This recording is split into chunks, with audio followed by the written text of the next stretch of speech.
Welcome back to Turning Hard Times into Good Times. I am your host, Jay Taylor, and I'm really pleased to have with me for the first time Jayant Bhandari. Jayant travels the world looking for investment opportunities, particularly in the natural resource sector. He advises institutional investors about his finds. He was a director of on the board of directors. He was a member of the board of directors for Gold Canyon, this company I followed in the past, until its merger with another entity. Earlier, he worked with U.S. Global Investors. Our friend Frank Holmes heads that institution up. And for 1 year with KC Research. Before immigrating from India, he started and ran Indian subsidiary operations of 2 European companies, and he still travels frequently to India. Jayant has written on political, economic, and cultural issues for Liberty Magazine, the Mises Institute, KC Research, Acting Man, International Man, Mining Journal, Zero Hedge, and other publications. He is a contributing editor of the Liberty Magazine, and he runs a yearly philosophy seminar in Vancouver, which I should try to attend sometime, I suppose. It's Capitalism and Morality. He has an MBA as well as an engineering degree. If you really enjoy interesting, unique views of the world, I would suggest that you visit Jayant's blog. It's Jayant, Jayant, Bhandari, BHANDARI.com. Thanks for joining me today, Jayant. Thanks very much for having me, Jay. It's really good to have you. I'm sorry I didn't get a chance to chat with you when we were in Vancouver. I passed by and said I look forward to talking to you, but we just didn't find the time to chat. On your blog, you recently wrote an article titled, Trump, Why I Like Him. Now, I'm old enough to remember very well the hatred towards Richard Nixon from the left wing, but I believe the hatred and unfair treatment towards Trump is 1,000 times worse. Well, it's a lot worse anyway, than was directed towards Nixon. So my tongue-in-cheek question to you, Jayant, is how dare you say that you like Donald Trump? Just look at what happened after Obama became the president of the U.S. He was offered the Nobel Prize immediately. Yeah, for being president. Right. And now Trump has at least significantly reduced the problem with North Korea, at least for the time being. Mm-hmm. That one issue should have got Trump many more Nobel Prizes, and Trump has done as much as any other president did in his term just because of that one issue. Mm-hmm. In front of Trump, China is learning to behave, Pakistan is learning to behave, Turkey is learning to behave. Even Canadians and Europeans are starting to show respect towards the US. Now, the fact is that the US indeed is the best and the greatest country on the planet.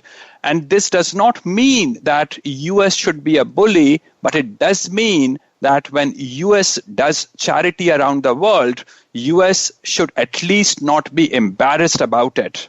Mm-hmm.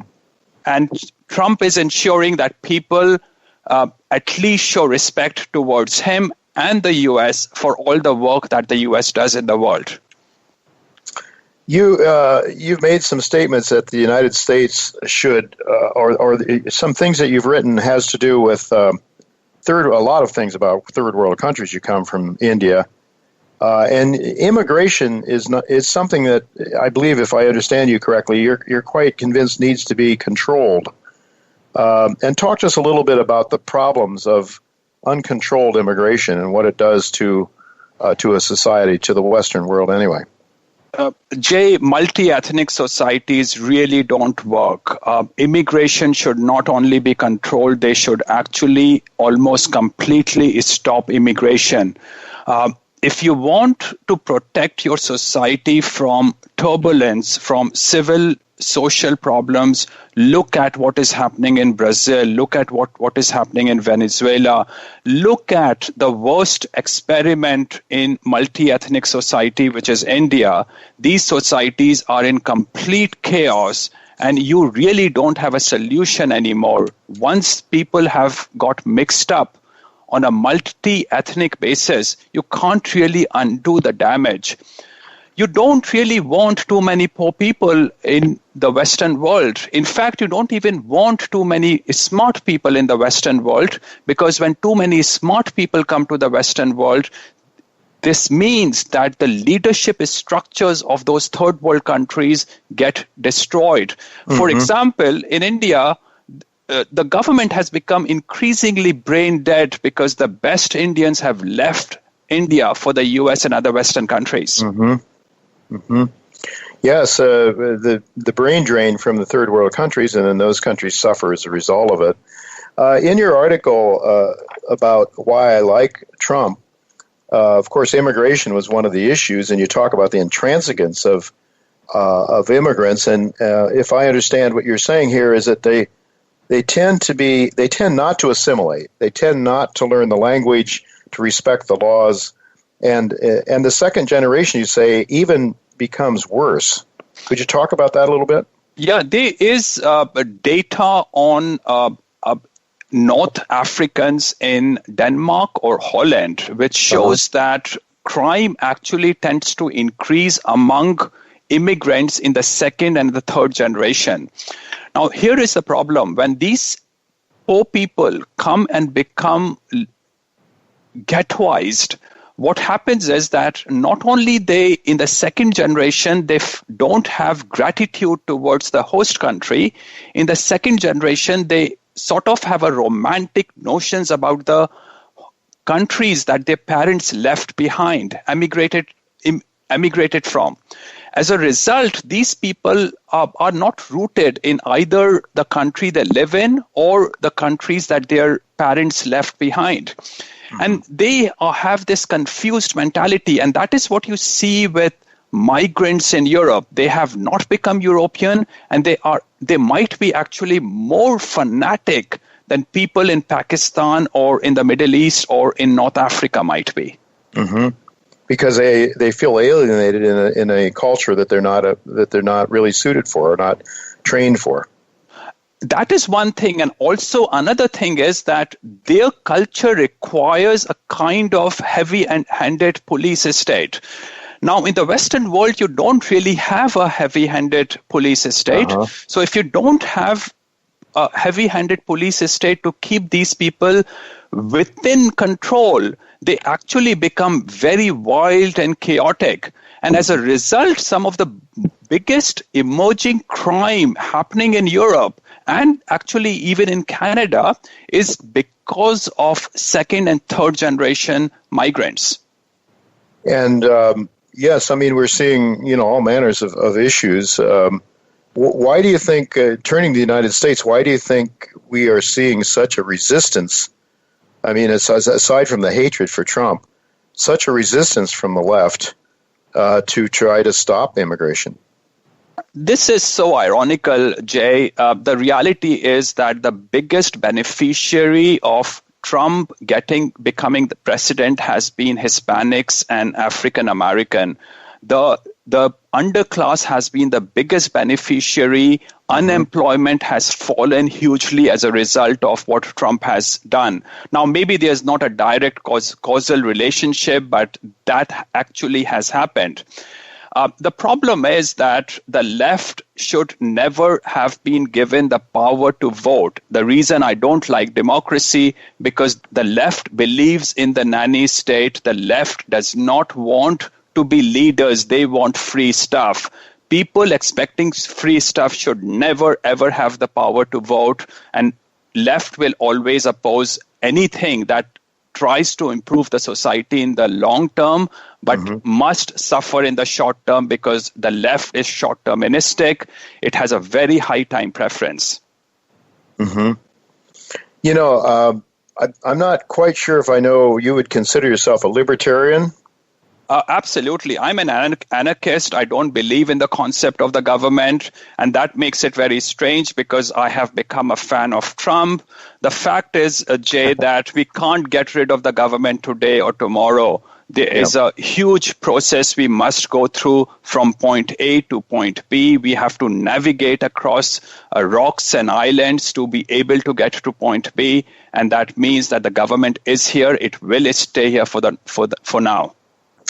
I like the idea of the absence of government, but this is a philosophical discussion. I don't know if we have time for it today, but what causes you to think that we wouldn't have ongoing chaos if we didn't have government at all. Oh, we will absolutely have chaos. And that's why if I had a switch to get rid of the government today, I would not use that switch. Mm-hmm. People have to get enlightened before you can have a society in which you don't need the government, or at least you have enough institutional structures of private kinds to be able to accommodate the changes that will be needed to move from a statist society to a society which will still have very strong law and order control using private mechanism. You still need some kind of institutions, but people have to evolve. People have to become enlightened. And for now, the Western society is becoming less enlightened, not more. And that is really the problem we face today. Well, and you bring in immigrants from cultures that are completely different. And I know if you say less advanced, you'll probably be accused of hate speech or something like that. But I think less advanced societies, certainly societies without the advantages that the West has had. But I have to ask you about another issue on Trump, the reasons I like him. Trade was another issue. Now, most economists of almost every stripe and most people who are free market advocates for sure are against tariffs, are against the sort of trade wars that Trump has entered into. What virtues do you see of Trump's desire or his trade policy? So, Jay, I was in China last week attending a conference in Shanghai. People in China are starting to show respect and accept the U.S. for what is trying to change. Now, I want free trade.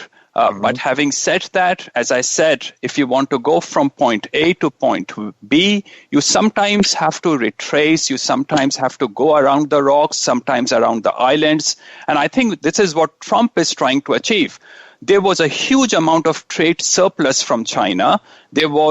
China was forcing American companies to compromise on their technologies and give away that technology to Chinese companies. Now, what Trump is trying to do is to use the trade war to get China to accommodate American interests to level the playing field.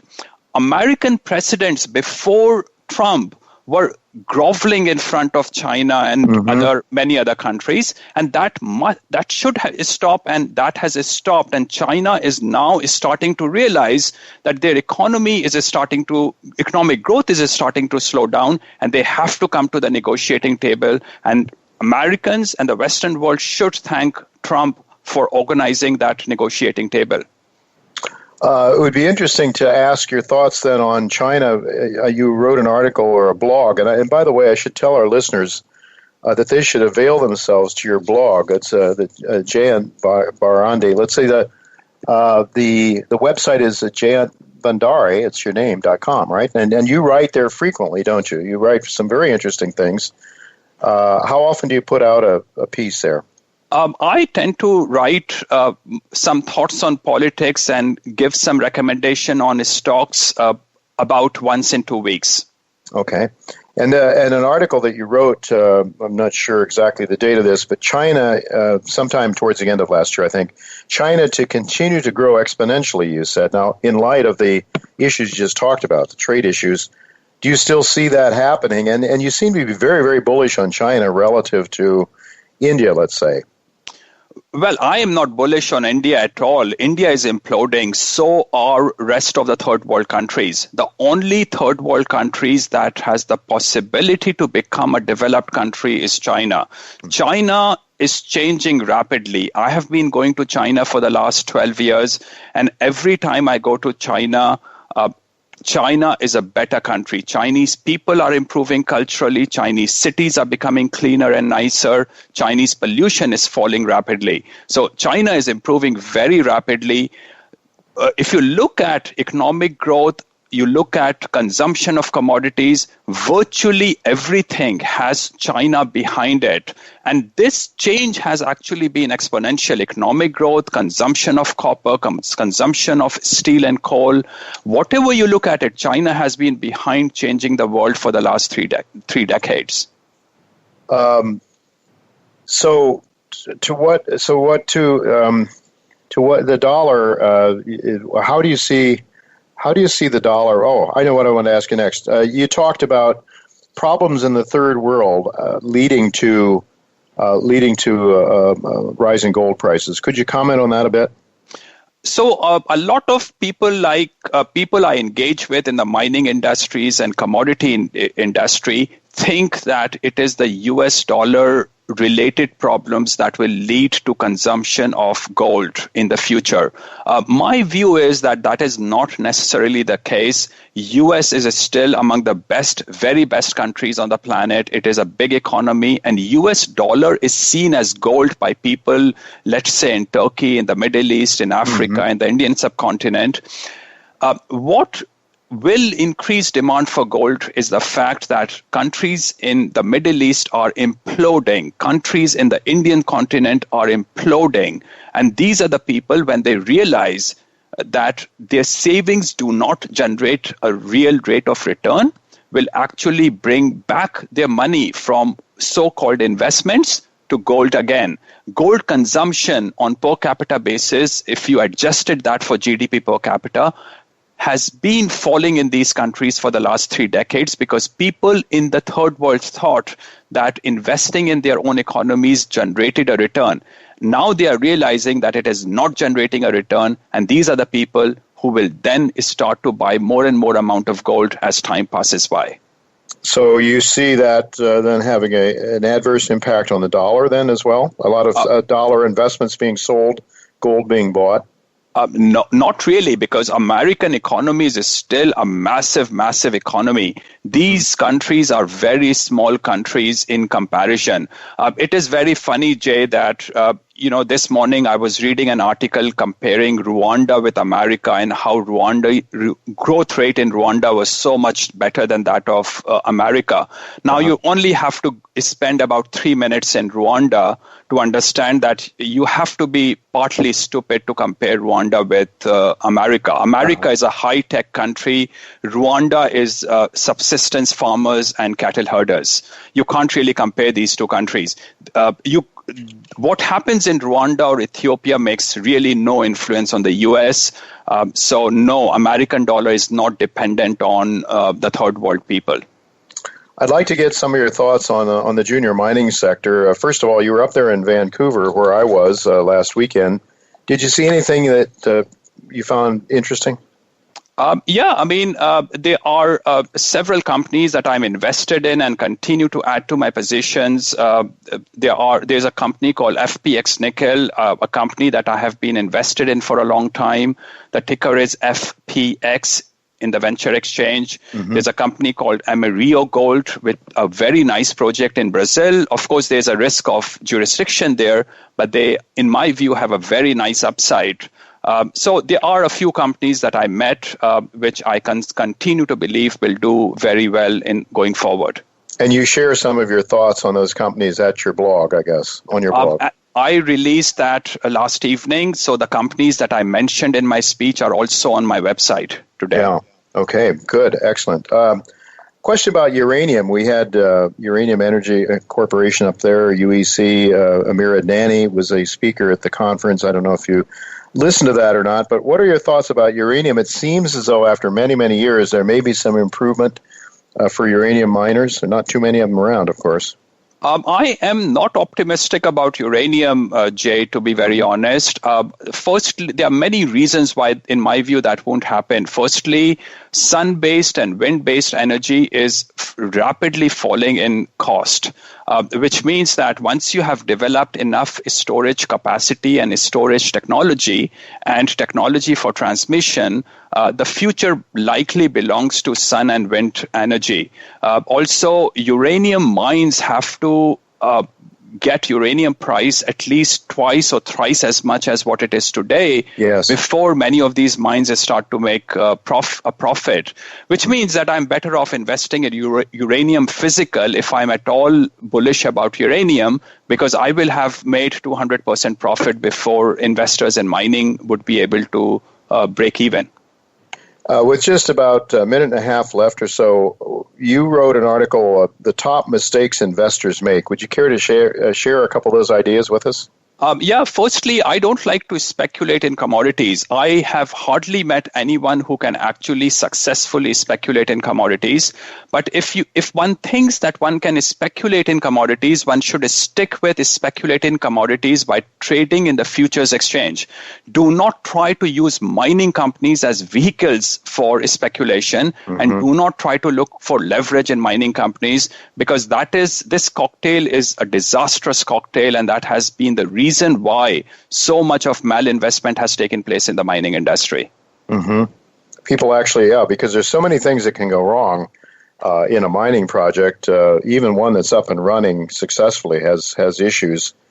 What about some of the some other ways to play the mining sector, such as I see we're out of time. But what about royalty companies or streaming companies? Oh, absolutely. I mean, everything should be based on value. If you see more value compared to the price that you can buy those companies at, go for it. Royalty companies are a great way to invest in the gold sector, actually, because you don't really have physical in front of you, and they might be able to continue to generate a stream based on more exploration and expansion on the projects that they have royalties on.